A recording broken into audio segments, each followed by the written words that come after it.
pemirsa Sakti TV, bagaimana kabar Anda? Semoga Anda dan juga keluarga selalu dalam keadaan sehat. Senang sekali saya Agni Saraswati kembali hadir menyapa Anda di program Sehat Selalu yang tentunya akan menyajikan berbagai macam informasi di dunia kesehatan. Di mana pada kesempatan kali ini kita akan membahas seputar waspada penyakit kronis pada gigi dan mulut. Bersama narasumber kita dari Rumah Sakit Tingkat 4 atau Rumah Sakit DKT Kota Madiun. Pemirsa, kondisi kesehatan mulut selalu berkaitan dengan kondisi kesehatan gigi. Tidak jarang kesehatan mulut yang buruk bisa menyebabkan berbagai masalah penyakit pada gigi, bahkan jika tidak segera ditangani bisa menjadi penyakit kronis. Tetapi, apa saja penyakit gigi dan mulut yang perlu kita waspadai dan bagaimana cara mengatasinya? Untuk itu pemirsa, hari ini kita akan membahas tentang penyakit kronis pada gigi dan mulut dengan narasumber kita, Dr. Gigi Desintia Rahmadani. Tapi sebelum kita menyapa narasumber kita, terlebih dahulu saya ingin menginformasikan kepada pemirsa yang ada di rumah bahwa Rumah Sakit DKT Kota Madiun memiliki pelayanan terbaik, di antaranya poli kandungan, poli penyakit dalam, poli anak, poli THT, poli ortopedi, poli paru, poli syaraf, poli gigi, dan poli bedah. Rumah Sakit DKT Kota Madiun selain melayani TNI dan keluarga TNI, juga melayani pasien BPJS dan masyarakat umum. Kemudian juga melayani pemeriksaan atau check up kesehatan untuk para TNI, Polri, maupun sekolah kedinasan. Pelayanan buka setiap Senin sampai Jumat mulai jam 7 pagi dan IGD Rumah Sakit DKT Kota Madiun buka selama 24 jam. Rumah Sakit DKT Kota Madiun, kesehatan adalah prioritas kami. Sudah hadir di studio Sakti TV pada pagi hari ini pemirsa Dr. Gigi Desintia Rahmadani dari DKT. Langsung saja kita sapa terlebih dahulu. Selamat pagi Dr. Desin. Dokternya lembut sekali. Bagaimana kabarnya dokter? Alhamdulillah baik. Alhamdulillah baik. Kalau ngomongin soal gigi nih kan, wah kayaknya banyak nih kayaknya penyakit-penyakit yang awalnya mulai dari gigi gitu ya dok ya. Gigi, gusi dan teman-temannya. Tapi ini mungkin boleh dijelasin dulu mungkin dok. Apa aja sih sebenarnya yang termasuk penyakit gigi yang bisa dikatakan sebagai penyakit kronis? Apa aja? Oke, kita mungkin ke definisi dulu ya. Jadi kalau kronis itu merupakan suatu penyakit yang perjalanannya lama, prosesnya lama. Nah, karena dia lama, biasanya dia dari tidak ada keluhan, kecil-kecil, lama-lama, ternyata nanti setelah itu bisa jadi akut atau bisa cepat dan terasa sakit gitu. Nah, biasanya penyakit kronis ini memang tidak ada keluhannya karena perjalanannya lambat. Gitu. Oh berarti dia tuh nggak yang langsung sakit gitu, enggak ya? Berarti step by step dulu gitu ya, istilahnya. Sedikit-sedikit silent killer lah, sedikit-sedikit tapi mematikan gitu. Silent killer nah, itu apa aja tuh dok yang termasuk penyakit kronis di area mulut dan gigi kita ini? Jadi untuk jenis-jenisnya penyakit kronis di gigi dan mulut sebenarnya tidak ada klasifikasi yang khusus, tapi berdasarkan perjalanan penyakitnya ya banyak macamnya kan. Gigi dan mulut kan tidak hanya gigi aja ya, tapi juga mulut, rongga mulut kita. Nah di sini kan juga banyak bakteri baik maupun buruk.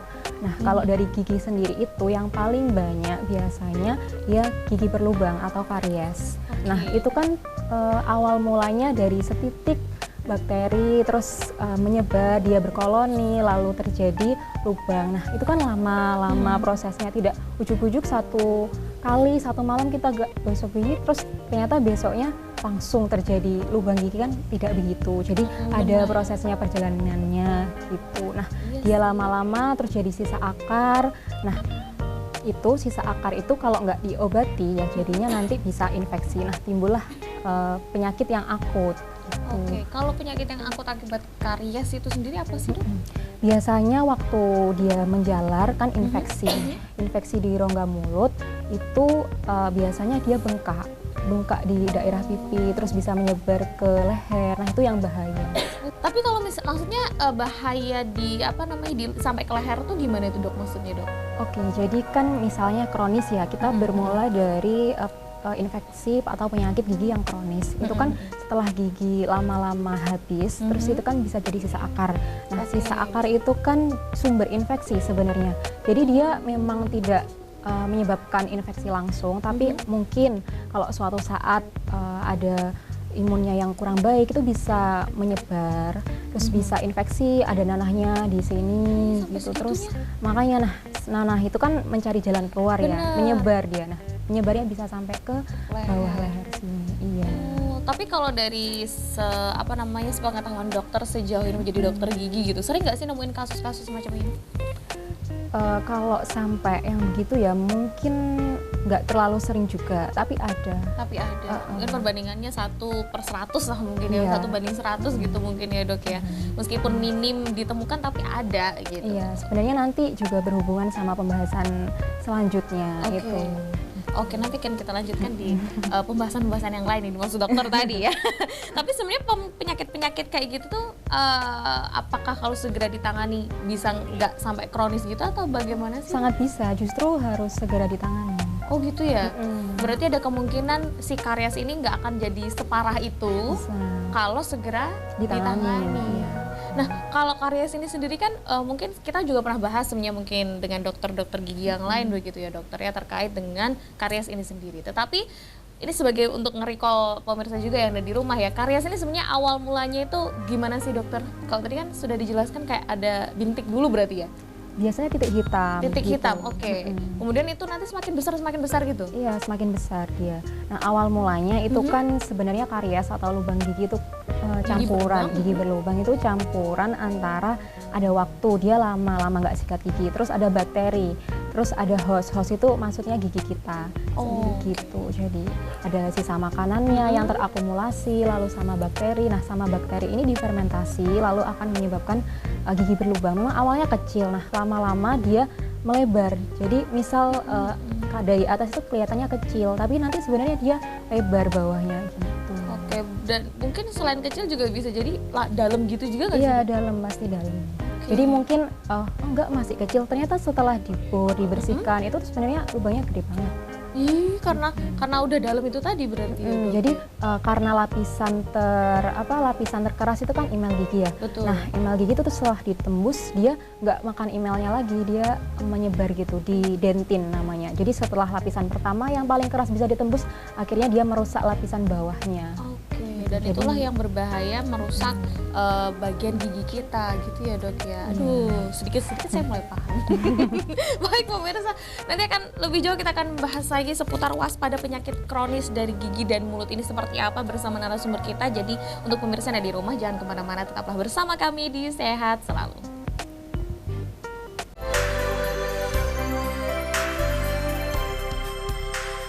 Terima kasih pemirsa Anda masih bersama kami, masih menyaksikan program Sehat Selalu membahas seputar waspada penyakit kronis pada gigi dan mulut bersama Dokter Gigi Desintia Rahmadani dari Rumah Sakit Tingkat 4 atau Rumah Sakit DKT Kota Madiun. Nah, kalau tadi kan sudah ada beberapa penyakit kronis yang disebutkan oleh dokter begitu ya, yang ternyata kalau tidak segera ditangani dampaknya itu luar biasa ya dokter ya. Bisa sampai kena infeksi yang bernanah, bengkak dan juga ke leher juga, dan itu akan mempengaruhi jalan nafas yang dokter sampaikan tadi. Tapi sebenarnya ada lagi nggak sih dok, maksudnya penyakit gigi yang bisa dikatakan kronis gitu? Iya, oke, itu kan tadi kita udah bahas dari giginya ya. Nah, kalau gigi dan mulut itu kan berarti secara keseluruhan nih. Nah, salah satunya di rongga mulut itu ada namanya jaringan pendukung gigi. Salah satunya gusi. Gusi. Gitu. Nah, ada radang gusi atau yang biasa disebut dengan gingivitis. Radang gingiva. Gingivitis. Gingivitis itu dari sebutan dunia medis iya, ya. Radang gusi lah istilahnya. Radang gusi itu umumnya. Tahu kan pemirsa gusi yang mana? Yang ping-ping. Yang ping-ping itu. Nah, itu radang gusi ini kayak gimana sih, Dok sebenarnya? Ya, radang gusi itu biasanya tanda-tandanya itu paling gampang lah. Kalau biasanya sikat gigi itu bisa sampai berdarah. Jadi biasanya yang sikat gigi berdarah itu salah satu tanda dari radang gusi. Salah satu tandanya. Berarti kalau cuman kesenggol sikat sedikit aja tuh sampai berdarah itu termasuk radang gusi. Sebenarnya kan gingiva atau gusi kita manusia tuh nggak serapuh itu. Sebenarnya iya sih. Iya. Sih kan nggak semua orang kalau sikat gigi langsung berdarah ya kan, iya. Dok? Tapi kalau sering berdarah waktu sikat gigi, nah itu perlu dicurigai. Kalau itu bisa jadi tanda-tanda Radang gusi.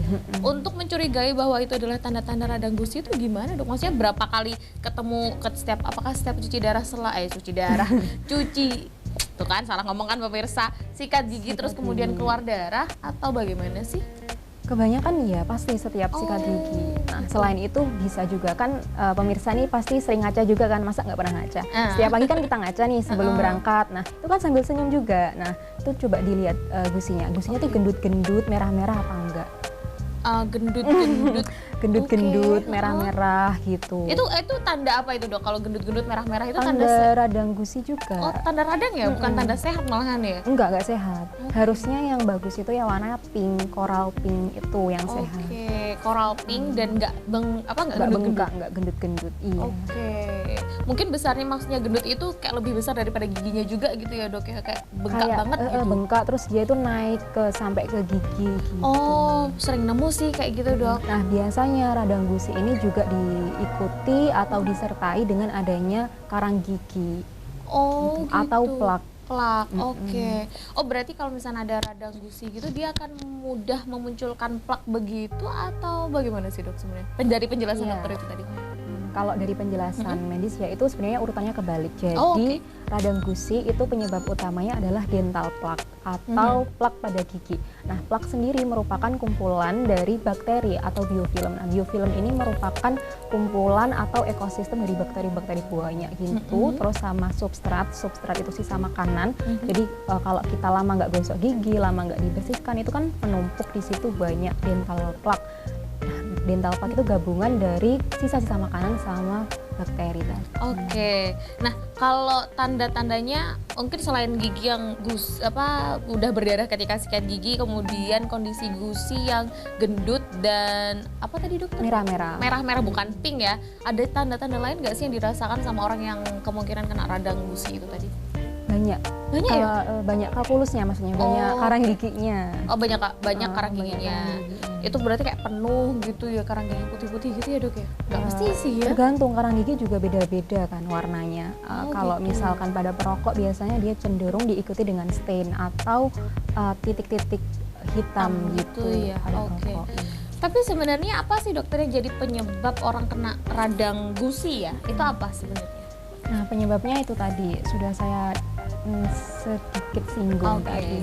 Jadi akumulasi dari plak sisa makanan gitu sama bakteri.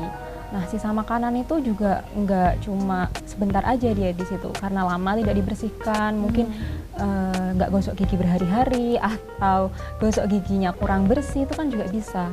Kita udah gosok gigi, tapi cara menyikat gigi atau gosok giginya salah. Nah, itu kan tetap gitu menumpuk di situ. Iya. Oke.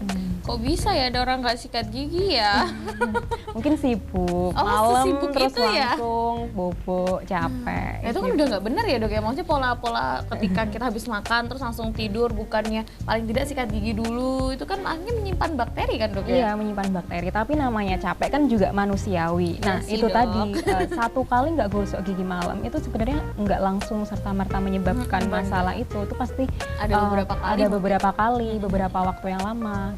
Karena ya tadi seperti dokter sudah sampaikan di awal bahwa itu tuh penumpukan, akumulasi kan.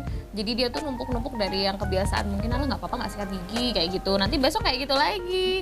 Mungkin masih sikat gigi rajin seminggu, ntar besok gitu lagi, sama aja. Begitu kan ya, Dok ya. Tapi sebenarnya kalau dari gejala-gejala yang sudah disebutkan dokter tadi, itu tuh radang gusi itu umum ya berarti terjadi di masyarakat. Justru kalau sesuai dengan prevalensi prevalensi Kemenkes gitu, itu mayoritas selain karies gigi, radang gusi atau periodontitis ya. Jadi radang pada jaringan pendukung gigi. Oh gitu. Penyakit gigi dan mulut yang sering diderita oleh masyarakat. Oke, selain karies ini adalah si radang gusi.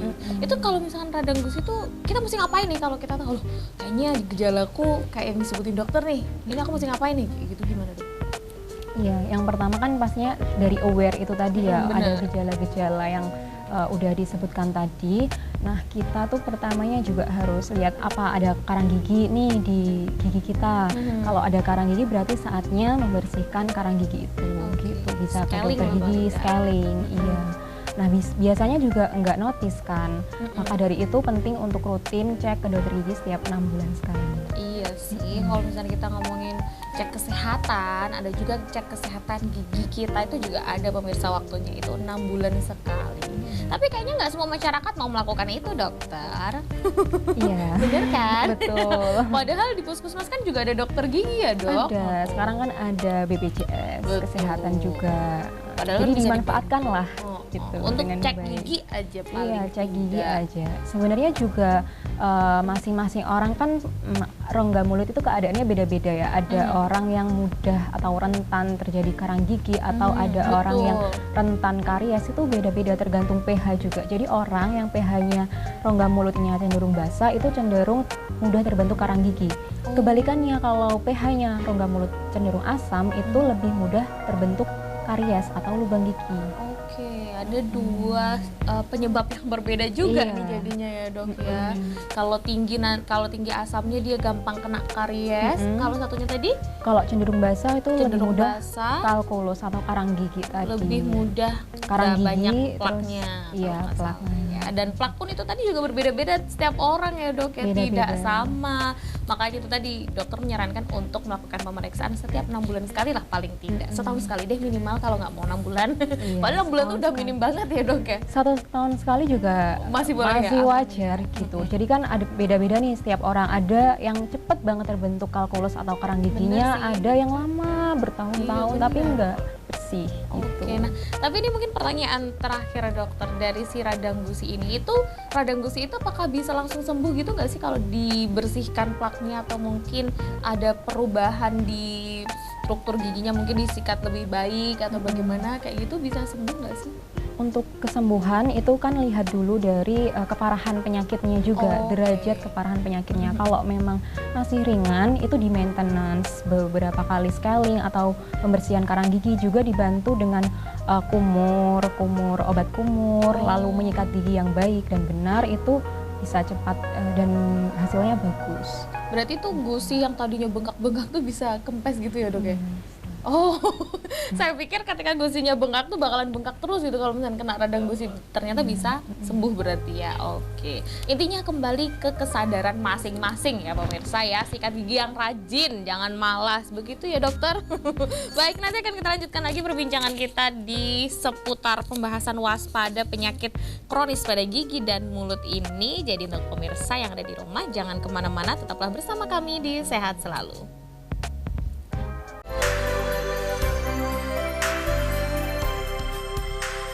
Terima kasih pemirsa, Anda masih bersama kami, masih di Sehat Selalu, membahas seputar waspada penyakit kronis pada gigi dan mulut bersama Dokter Gigi Desintia Rahmadani dari Rumah Sakit Tingkat 4 atau Rumah Sakit DKT Kota Madiun. Tetapi sebelum kita lanjutkan perbincangan kita pada pagi hari ini, saya ingin kembali menginformasikan kepada pemirsa yang ada di rumah bahwa Rumah Sakit DKT Kota Madiun memiliki pelayanan terbaik. Di antaranya poli kandungan, poli penyakit dalam, poli anak, poli THT, poli ortopedi, poli paru, poli syaraf, poli gigi, dan poli bedah. Rumah Sakit DKT Kota Madiun selain melayani TNI dan keluarga TNI, juga melayani pasien BPJS dan masyarakat umum. Kemudian juga melayani pemeriksaan atau check up kesehatan untuk para TNI, Polri, maupun sekolah kedinasan. Pelayanan buka setiap hari Senin sampai Jumat mulai jam 7 pagi dan IGD Rumah Sakit DKT Kota Madiun buka selama 24 jam. Rumah Sakit DKT Kota Madiun, kesehatan adalah prioritas kami. Baik, kembali kita berbicara, ngobrol, bersantai bersama Dokter Desintia ya. Kalau tadi itu kan ada pembahasan seputar radang gusi pemirsa. Nah ini jadi salah satu penyakit yang paling banyak penderitanya di Indonesia, di tanah air ya, yaitu radang gusi setelah gigi berlubang. Padahal berarti kalau misalkan bisa dikatakan dari dua penyakit ini penyebabnya juga awal mulanya adalah karena tidak rajin sikat gigi ya, dok? Ya, lagi-lagi kembali lagi ke masalah utamanya itu. Tidak rajin sikat gigi pemirsa. Sesimpel itu. Nah, sesimpel itu. Jadi karena akhirnya menumpuk, bakterinya menumpuk, jadilah penyakit, entah itu si karang giginya yang menjadi radang gusi lah, entah itu menjadi gigi berlubang lah, dan lain-lain. Karena gigi berlubang itu bisa sampai yang benar-benar hitam itu juga itu termasuk gigi berlubang gitu kan dok, namanya karies kan ya? Iya, tanda awal dari karies itu sebenarnya Jadi warna hitam hitam itu. Nah itu iya. sampai yang besar sampai full hitam tuh kan juga ada ya dok ya? Ada, biasanya setelah hitam itu kan kalau hitam itu tandanya sebenarnya udah nggak aktif. Cuman giginya udah nggak aktif gitu? nggak, maksudnya proses perjalanan penyakitnya nggak aktif. Cuman itu kan yang di luar ya, yang di lapisan email tadi. Cuman kita nggak tahu yang di dalam itu Iya sih kayak tadi gimana ya, dalam atau keaktifan enggak. bakterinya. Siapa tahu dia makin menggerogot ke dalam, malah akhirnya merusak si gigi itu sendiri. Dari luar tampak tegar, ternyata dari dalam rapuh pemirsa. Itulah gigi kita. Nah baik, tapi kalau misalnya kita ngomong ini karena ngomongin gigi rapuh nih tadi ya, nyambung kan jadinya pemirsa ya. Gigi rapuh itu sama gigi berlubang sebenarnya sama nggak sih dok? Iya, jadi kalau gigi rapuh itu kan sebenarnya istilah awam ya. Oh, Banyak oke. macamnya dari gigi rapuh. Gigi berlubang juga bisa dikatakan gigi rapuh. Rapuh kan suatu kerentanan apabila dia terkena tekanan atau gesekan gitu. Lubang juga salah satunya. Terus gigi goyang itu juga bisa dikatakan rapuh kan. Oh, secara Gigi umum goyang, mungkin iya gitu secara ya. umum. Jadi banyak macamnya. Kalau karies tadi karena penyebab utamanya bakteri. Nah kalau gigi goyang ini juga macam-macam penyebabnya. Salah satunya ada dari penyakit sistemik juga. Sistemik gigi. Gitu gimana? Sistemik tubuh. Oh, sistemik tubuh. Emang ada ya yang orang dewasa terus giginya gampang goyang gitu juga ada ya dok? Ada, biasanya itu tanda-tanda dari penyakit diabetes. Oh gitu. Oh karena ada tanda-tanda dari penyakit lain berarti bukan dari penyakit yang ada di mulut malahan gitu. Bukan. Oh gitu. Wah ini saya juga baru tahu nih kalau ternyata bisa sampai, kalau misalnya dari kesehatan gigi itu kita bisa mendeteksi kesehatan organ tubuh kita yang lain gitu kan, salah satunya diabetes itu sendiri, kelebihan gula darah ya dok ya. Nah itu pemirsa mungkin bisa lebih aware lagi terhadap kesehatan gigi dan juga dirinya yang lain. Nah kalau gigi rapuh ini sendiri dokter itu disebabkan karena kesehatan mulut yang kurang terjaga baikkah atau bagaimana sih sebenarnya? Ya, kalau rapuh dicari dulu ya, rapuhnya karena apa gitu. Bisa kalau ya dari karies gigi itu tadi mungkin berarti dia kurang bersih ya gosok giginya. Menjaga Tapi kesehatan bisa giginya. dengan ditambal untuk tidak memperparah kondisinya. Itu gigi rapuh itu bisa ditambal biar kuat gitu maksudnya atau gimana sih dok? Kan kalau rapuh tadi kan juga salah satunya karies juga. Oke, iya betul. Jadi itu kan jaringan rapuhnya, jaringan tidak sehatnya itu dihilangkan dulu, lalu dikasih ditambal. bahan tambalan gitu. Supaya kuat lagi gitu. Apalagi kalau misalnya usia-usia produktif ya, kalau giginya ompong kan thanksin ya dok. Iya. Tapi kalau misalkan tanda sama gejala dari si gigi rapuh ini umumnya kayak gimana? Atau sama saja seperti tadi kayak salah satunya adalah karena dia ada salah satunya adalah si karies itu sendiri, juga sebagian besar juga karena kebiasaan sikat gigi yang kurang baikkah atau bagaimana? Kalau kariesnya, Kalau yang gigi rapuhnya beda ya? Beda ya dok? tadi gigi rapuh Oke. itu juga macam-macam. Oh iya penyebabnya. macam-macam. Salah satunya adalah karies. Karies, Oh, gigi oke. goyang juga bisa gitu. Nah ini tanda-tanda gejalanya mungkin seperti apa sih dok? Kok bisa dikatakan gigi rapuh? Sebenarnya kalau dari istilah medis nggak ada ya istilah Oh. gigi rapuh, istilah awam aja sebenarnya. Istilah gigi awamnya aja. rapuh itu. Iya, Dan- tergantung, kita harus cari dulu nih penyebabnya rapuhnya karena apa. Oke, ini saya baru paham nih akhirnya, baru make sense ya pemirsa. Iya karena maksudnya dokter itu gigi rapuh tuh supaya pemirsa lebih gampang mengenal juga gitu ya. Tapi sebenarnya di dalam itu ada macam-macam kayak karies, gigi goyang, kayak Gigi goyang gitu-gitu. juga. Kalau Atau penyebab lainnya juga ya, selain dua itu mungkin karena aging atau penuaan. penuaan, usia-usia yang memang sudah rawan giginya hilang. Iya, jadi nggak Atau gimana? langsung hilang, cuma mungkin terkikis sedikit demi iya. sedikit Oh gitu. iya ada nih dok, saya Ada. punya cerita nih. Kita tuh kan kayak tadi kan kalau dokter sempat singgung di awal adalah seputar scaling ya pemirsa. Jadi scaling itu kan membersihkan plak gitu ya dok ya. Karang gigi. Membersihkan karang gigi. Nah itu tuh kan ada tuh dok kalau saya lihat video di media sosial tuh. Dia tuh giginya tadinya penuh gitu dok, tapi pas habis di scaling tuh kayak langsung tipis gitu bawahnya tuh. Kenapa ya dok? Apa karena pengikisan dari si karang gigi gitu atau gimana sih dok? Sebenarnya kalau karang gigi sendiri nggak menyebabkan gigi berkurang. Oh iya ya?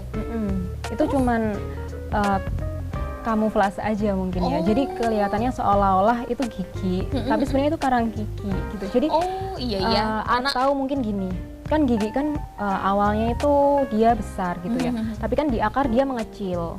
Nah, iya benar. karang gigi itu juga bisa menyebabkan si tulangnya turun. Kalau tulangnya turun, gusinya kan otomatis juga turun. Setelah karang giginya dicopot, dihilangkan, itu yang kelihatan tuh bagian kecilnya, bagian akarnya gitu. Oh gitu. Oh berarti yang saya lihat kalau misalnya dia kecil itu adalah si akar. Mungkin itu sudah sampai lehernya, jadi perbatasan antara akar dan giginya. Karena si plaknya udah setebal itu Ya, mungkin setebal ya itu Dok, jadi ya. menyebabkan penurunan tulang bisa menyebabkan penurunan gusi juga. Oh, jadi si gusi makin turun dan si plak itu mendominasi di situ. Dikiranya kayak gigi aja, kayak sambungan gigi gitu mungkin ya Dok ya. Tapi berarti nah kondisi-kondisi kayak gini sebenarnya merugikan nggak sih Dok untuk kesehatan kita? Kondisi plak yang berkepanjangan kayak gitu tadi. Kalau untuk kondisi plak yang berkepanjangan ya itu kan pasti didukung dengan karang gigi. Nah kalau berkepanjangan dia karena tulangnya turun, jadi jaringan penyangga gigi yang menyokong gigi di sekitarnya gigi itu udah nggak ada, dia bakal mudah goyang juga. Oh, akhirnya jadi penyakit lagi. Iya, gitu penyakit ya, lagi. Dok, Goyang akhirnya harus dicabut, udah nggak bisa dipertahankan lagi kalau goyangnya sudah parah. Karena kan kalau tadi dokter sampaikan juga kan bahwa si plak ini bisa mendorong si gusi itu tadi sampai ke bawah, otomatis si gigi bisa makin tipis dong, kelihatan dong akarnya ya Dok ya. Kelihatan. Ih, takut saya. Nah ini mungkin jadi pembelajaran juga buat pemirsa yang ada di rumah untuk melakukan scaling mungkin paling tidak berapa lama sih kalau scaling dokter? Maksudnya berapa durasi, berapa waktu gitu? Nah, tadi yang beda-beda itu setiap orang oh juga. iya sih, setiap orang beda-beda ya. Memang idealnya ceknya 6 bulan sekali. Jadi dicek biasanya, oh udah ada karang giginya udah banyak, waktunya dibersihkan ya dibersihkan. Atau mungkin ada beberapa yang setelah 6 bulan sekali, oh ternyata masih sedikit ini masih bersih, jadi belum perlu dibersihkan ya belum perlu. Oh gitu, jadi tergantung kondisi gigi masing-masing. Yang pasti kalau memang bisa dilakukan pengecekan kesehatan gigi ya 6 bulan sekali itu tadi untuk melihat kondisi giginya bagaimana, gusinya bagaimana, mulutnya bagaimana ya Dok ya. Oke, nanti akan kita lanjutkan lagi pemirsa perbincangan seputar gigi dan mulut ini seperti apa. Jadi untuk pemirsa yang ada di rumah jangan kemana-mana, tetaplah bersama kami di Sehat Selalu.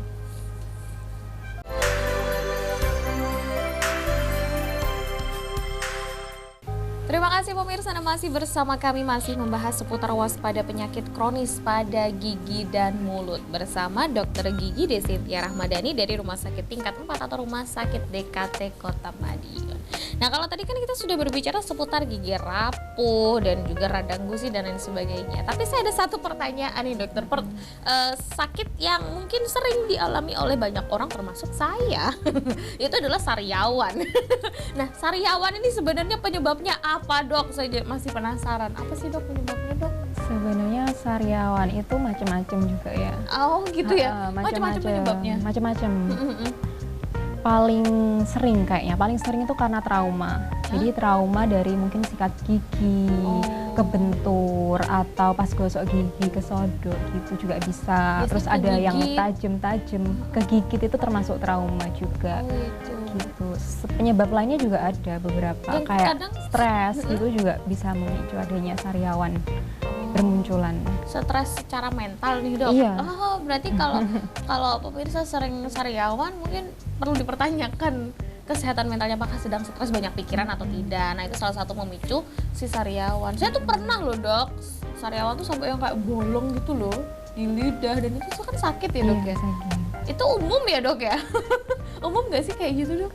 Biasanya cari tahu dulu penyebabnya apa, coba diingat-ingat. Pernah ada trauma apa enggak dari itu, mungkin sikat gigi kegigit gitu. Bisa jadi kayak gigit sih. Mungkin kalau nggak ada traumanya ya mungkin karena mungkin imunnya lagi turun, terus kurang asupan vitamin.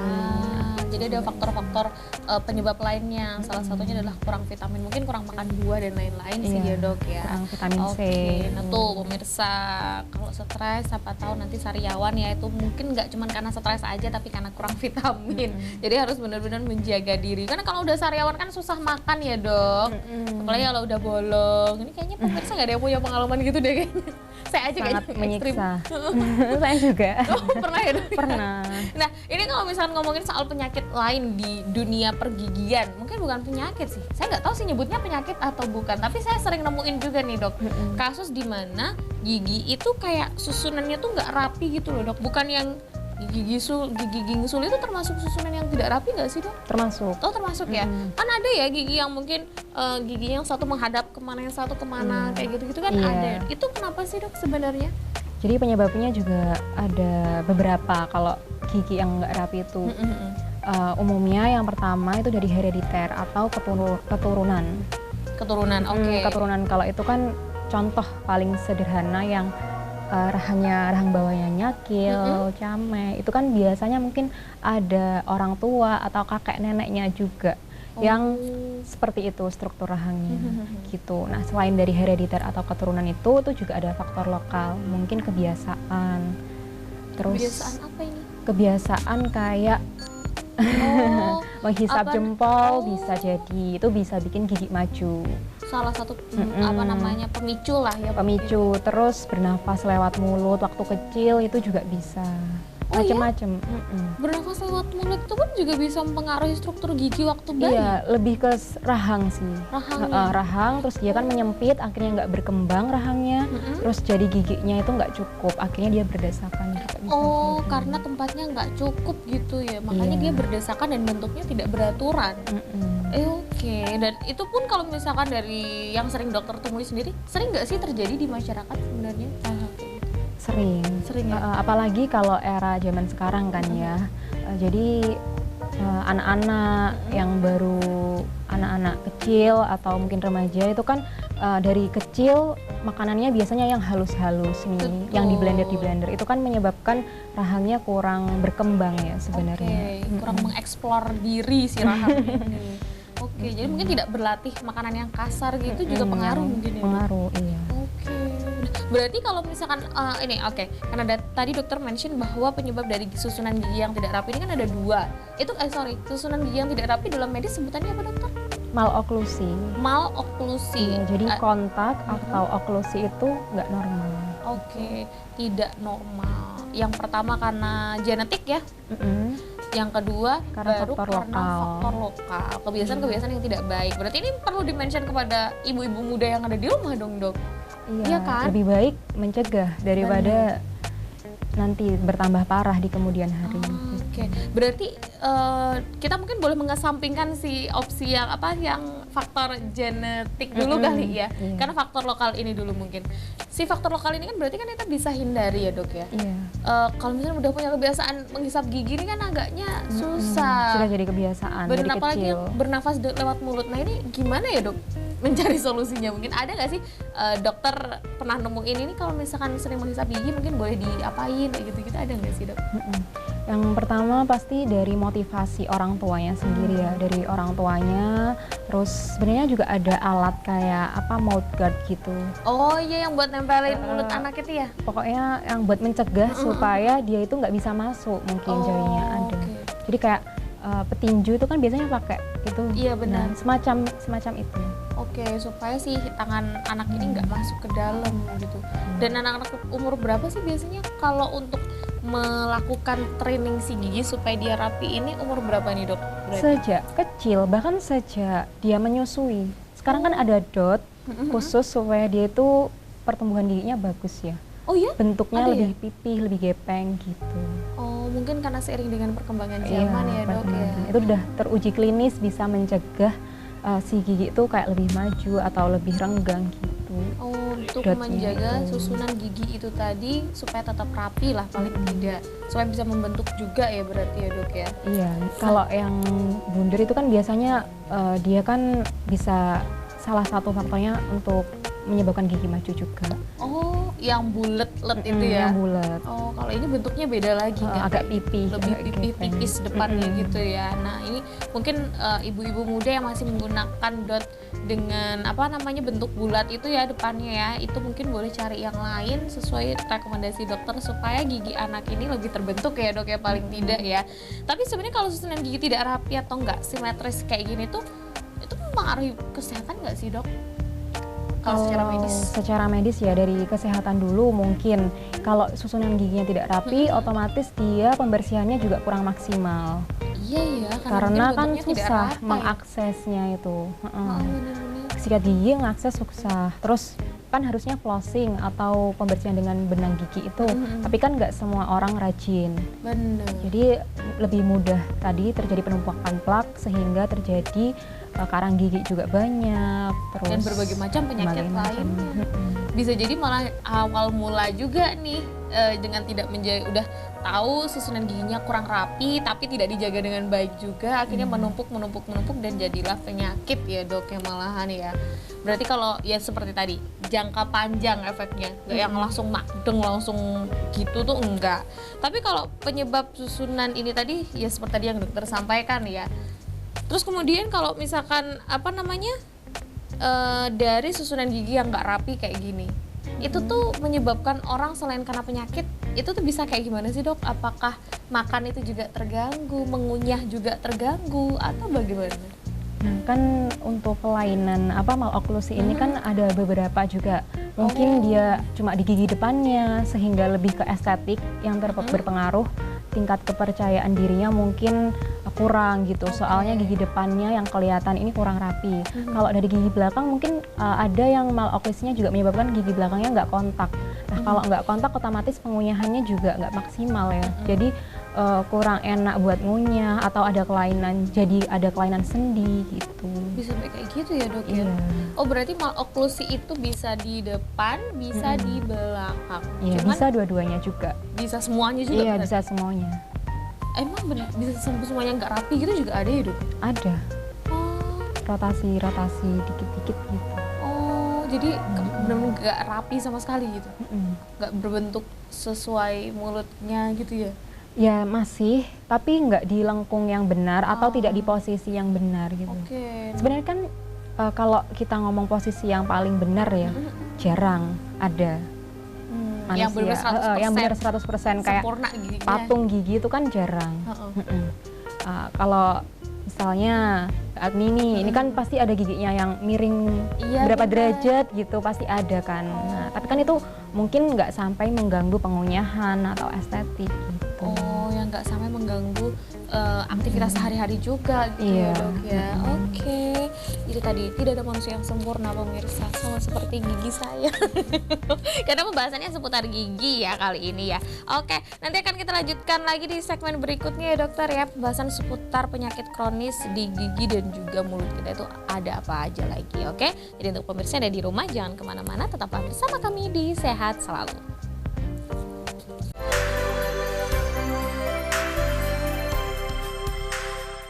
Terima kasih pemirsa Anda masih bersama kami, masih di Sehat Selalu membahas seputar waspada penyakit kronis pada gigi dan mulut bersama Dokter Gigi Destintia Rahmadani dari Rumah Sakit Tingkat 4 atau Rumah Sakit DKT Kota Madiun. Tetapi sebelum kita lanjutkan perbincangan kita pada pagi hari ini, kembali saya ingin menginformasikan kepada pemirsa yang ada di rumah bahwa Rumah Sakit DKT Kota Madiun memiliki pelayanan terbaik. Di antaranya poli kandungan, poli penyakit dalam, poli anak, poli THT, poli ortopedi, poli paru, poli syaraf, poli gigi, dan poli bedah. Rumah Sakit DKT Kota Madiun selain melayani TNI dan keluarga TNI juga melayani pasien BPJS dan masyarakat umum. Kemudian juga melayani pemeriksaan atau check up kesehatan untuk para TNI, Polri maupun sekolah kedinasan. Pelayanan buka setiap Senin sampai Jumat mulai jam 7 pagi dan IGD Rumah Sakit Kota Madiun buka selama 24 jam. Rumah Sakit DKT Kota Madiun, kesehatan adalah prioritas kami. Oke, kembali mengobrol dengan Dokter Desin ya. Kalau tadi kan kita lagi membahas yang namanya maloklusi pemirsa atau susunan gigi yang kurang rapi. Nah, kalau susunan gigi yang kurang rapi ini berarti itu kan sebenarnya bisa dibenerin nggak sih dok? Bisa ya? Bisa. Kayak di behel gitu bisa berarti ya dok ya? Bisa susunan gigi dan rahang apa gimana? Oh beda ya? Susunan gigi dan rahangnya beda atau gimana? Sebenarnya rahang juga pastinya mempengaruhi gigi. Betul. Cuman ada beberapa kasus yang rahangnya kan sampai yang asimetris, nggak simetris gitu. Mungkin lebih ke kiri, lebih ke kanan. Oh gitu ya. Jadi ada batasan-batasan buat alat ortodonti namanya alat behel itu untuk melakukan terapi gitu. Jadi kalau misalkan rahangnya banget yang geser tuh mungkin harus bedah. Gitu. Sampai segitunya untuk mensimetriskan gitu ya dok ya. Nah kalau untuk dari perawatan si gigi yang tidak rapi ini aja dulu deh, kalau gitu dok, itu gimana perawatannya? Pasti kan ya karena tadi dokter bilang ya, kalau misalnya di depan itu estetiknya mungkin kurang dan tidak membuat kepercayaan diri si pemiliknya ini bertambah, makin nggak pede gitu istilahnya. Pasti kan bisa ditangani ya dok ya di dunia medis. Itu seperti apa penanganannya? Yang paling ngetren zaman sekarang kan pemakaian behel itu, alat ortodonti cekat namanya. Ortodonti cekat, lucu ya namanya. Nah itu di behel itu berarti seperti proses pemasangan behel pada umumnya? Iya, seperti yang biasanya ditemui itu. Oke, nggak harus dicabut. Beberapa kasus perlu pencabutan, kan adanya susunan gigi yang berdasarkan itu kan karena ruangannya yang kurang, bisa jadi rahangnya kecil tapi giginya besar-besar. Mungkin itu akhirnya kan menyebabkan susunannya nggak rapi karena dia nggak punya tempat. Betul. Nah, untuk mencarikan tempat ada beberapa kasus yang harus dicabut. Oh iya, berarti mengurangi gigi kalau misalkan kurang tempatnya. Tapi kalau tempatnya masih cukup nggak perlu berarti ya dok? Nggak perlu. Nah kalau perawatan kayak gitu bisa berapa lama sih dok untuk penggunaan behel? Apakah dalam 6 bulan sudah bisa melihat perubahan atau bagaimana? Jarang yang 6 bulan ya. Idealnya 1,5 sampai 2 tahun. Ya lama ya dok? Lama, tergantung kasusnya juga. Oh, tergantung tingkat keparahan. Iya, tergantung tingkat keparahan, terapinya perlu pencabutan atau tidak, itu juga. Kalau yang perlu pencabutan biasanya lebih lama. Oh, malahan? Lebih lama, soalnya kan dia perlu narik juga, ditarik gitu. Oke, jadi prosesnya si gigi untuk berdekatan lagi itu lebih lama, kan ada satu yang hilang ya dok? Sebenarnya kalau pergerakannya itu kan perlu tulang juga nih, jadi dia tulangnya ada yang dikurangi, tapi juga ada bagian yang menumpuk tulang gitu. Jadi setelah tulangnya ini pecah misalkan ya, misalnya kayak rusak gitu, nah setelah itu kan sama tubuh diperbaiki lagi. Nah itu kan juga perlu proses. Nggak bisa secepat itu. Nggak bisa secepat itu. Nanti adanya kalau dipaksa dengan tekanan terus menerus, yang ada giginya malah goyang. Oke, malah tambah hilang semuanya pemirsa. Tapi sebenarnya kalau misalkan mau ngebehel gigi ini cukup disarankan berarti ya untuk mungkin pemirsa dan susunan giginya kurang rapi kayak gitu-gitu. Kalau misalnya mau melakukan behel ini baiknya di mana sih dok? Mungkin nih pemirsa masih belum banyak yang tahu. Ada juga mungkin nih dok yang biasanya melakukan behel itu di salon kecantikan yang mungkin nggak punya lisensi khusus untuk pemasangan itu. Nah ini gimana kira-kira sekalian edukasi mungkin? Iya. Untuk pemasangan behel sendiri memang idealnya dilakukan di dokter spesialis ortodonti ya. Dokter gigi spesialis ortodonti. Oke. Berarti dokter gigi yang hanya dokter gigi pun nggak bisa berarti ya dok ya? Beberapa ada yang bisa melakukan, maksudnya memang beberapa ada yang menyediakan praktik gitu kan. Gitu. Yang pasti harus ke dokter gigi ya dok ya? Iya. Paling tidak, jangan ke salon-salon kecantikan, kan tidak disarankan. Nah ini mungkin boleh tanya juga nih dok, karena saya tuh sering nemuin kasus, mungkin ada beberapa salon kecantikan yang menyediakan jasa pemasangan behel. Apakah pemasangan behel yang tidak tepat itu bisa menyebabkan dampak kepada gigi kita setelahnya? Kayak gimana? Jadi kalau pemasangan behel kan setiap alat behel itu kan dipasang harusnya sesuai arahnya gigi, terus sudutnya, terus jaraknya, itu kan juga ada ukurannya. Nah misalkan dia dipasang tidak sesuai, tidak seharusnya, itu kan bisa merubah posisinya juga bisa. Jadi misal terlalu ke kiri nanti posisinya miring-miring gitu, atau mungkin masangnya nggak full, jadi cuma gigi depannya aja yang dipasang, nanti giginya lama-lama malah berjajar seperti pagar. Oh malah gitu ya? Bisa gitu ya dok ya? Gitu. Nah itu yang harus diwaspadai sih kayaknya pemirsa ya. Tapi kalau misalkan kayak ini mungkin kembali lagi ke tema kita secara keseluruhan, yaitu penyakit kronis ya dok ya. Berarti bisa diobati ya kalau penyakit kronis ini? Bisa dicegah lah paling tidak ya dok ya? Dicegah sangat bisa. Oke. Mungkin ada nggak sih pengobatan yang jika terjadi ketika kita mengalami penyakit gigi atau mulut yang kronis kayak gitu? Pengobatan. Secara pengobatannya ada nggak sih, misalnya kayak tadi sampai dia bernanah kayak gitu-gitu. Nah itu tuh yang mesti kita lakukan itu apa? Lihat kasusnya dulu ya ini, tergantung kasusnya juga. Tapi yang minimal yang dari pasiennya sendiri tuh tetap harus menjaga kebersihan rongga mulutnya dengan menyikat gigi yang rutin. Kan biasanya ada orang yang mungkin lagi sakit gigi, lagi sariawan, itu tambah males sikat giginya. Karena sakit, Karena Dok. sakit, iya. Susah buka mulut tambah males sikat giginya. Nah itu sebenarnya yang salah. Oke. Nah untuk terapinya sendiri itu juga tergantung kasusnya. Kalau misalkan penyebabnya sisa akar tadi yang bisa jadi infeksi terus bengkak, ya itu diredakan dulu sakitnya dengan pengobatan. Terus semisal sudah tidak dalam keadaan akut atau tidak sakit lagi, baru bisa dicabut. Oke. Contohnya seperti itu. Mungkin ada saran lain nggak sih dok yang bisa jadi bahan catatan pemirsa yang ada di rumah supaya terhindar dari penyakit kronis di gigi dan mulut ini seperti apa? Apa sih yang bisa dilakuin gitu? Yang paling mudah ya menjaga kebersihan gigi itu sendiri dengan cara menyikat gigi 2 kali sehari. Idealnya pagi setelah sarapan sama malam sebelum tidur. Oke, kemudian ada lagi? Tambahannya mungkin bisa flossing atau penggunaan benang gigi. Jadi kan kebanyakan mungkin beberapa karies atau lubang gigi itu di sela-sela gigi ya. Betul. Karena sela-sela gigi itu yang susah dibersihkan. Atau mungkin biasanya pemirsa kalau sering makan daging itu kan pasti nyelip di sela-sela gigi tuh. Selitan pemirsa. Itu bahasanya. Nah itu bisa dihilangkan dengan flossing atau penggunaan benang gigi. Kalau kumur-kumur itu termasuk salah satu menjaga kesehatan mulut juga berarti kan ya? Iya termasuk. Tapi Jadi boleh kumur-kumur setelah makan gitu. Oke. Tapi boleh sesering apa kumur-kumurnya? Atau nggak boleh sering-sering malah? Kumur-kumur pakai air apa dulu nih? Obat kumur, obat kumur. Oh, obat kumur maksudnya. Kalau obat kumur sebenarnya untuk yang bukan patologis ya, maksudnya nggak ada penyakit apa-apa, nggak disarankan setiap hari sih. Oh, malahan ya? Nggak. Kalau misalkan ada indikasi tertentu, ada sakit tertentu, memang mengharuskan dia sehari berapa kali itu baru boleh. Tapi kalau untuk menjaga maintenance supaya sehat aja itu 2 hari atau 3 hari sekali Sudah bisa. cukup ya? Soalnya di rongga mulut kita kan tetap ada bakteri baik yang harus dijaga keberadaannya. Soalnya kalau misalkan jumlah bakteri ini turun, nah nanti malah yang berkembang jamurnya. Jadi bakteri dan jamur ini kan saling menyeimbangkan posisinya. Oke, mengkondisikan gigi supaya tetap sehat lah paling tidak. Nah itu tadi tidak boleh terlalu sering pemirsa ya. Nah ini karena sudah di segmen terakhir dokter, mungkin adakah sedikit kata-kata mutiara atau mungkin pesan-pesan untuk pemirsa yang ada di rumah terkait tema kita pada pagi hari ini, silahkan. Ya untuk pesannya yang penting itu jaga kebersihan gigi dengan gosok gigi semudah itu sebenarnya. Untuk nanti mungkin untuk mencegah gigi berlubang, radang gusi tadi itu sesimpel menggosok gigi 2 kali sehari.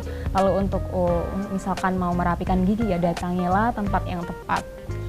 Betul banget, datangilah tempat yang tepat pemirsa supaya tidak muncul penyakit-penyakit lainnya. Betul begitu dokter? Betul. Oke. Terima kasih banyak dokter Desin untuk kesempatannya untuk bisa mengobrol membahas seputar penyakit kronis gigi dan mulut ini. Meskipun sederhana tetapi saya yakin informasi ini sangat bermanfaat untuk pemirsa yang ada di rumah supaya lebih aware sama kesehatan gigi dan mulutnya. Titip salam untuk teman-teman yang ada di rumah sakit DKT ya dokter ya. Selamat bertugas juga. Dan untuk pemirsa terima kasih banyak atas kebersamaan Anda. Saya Agni Saraswati bersama dokter Desi dan juga seluruh kru yang bertugas pamit undur diri. Selamat pagi, selamat beraktivitas dan sampai jumpa.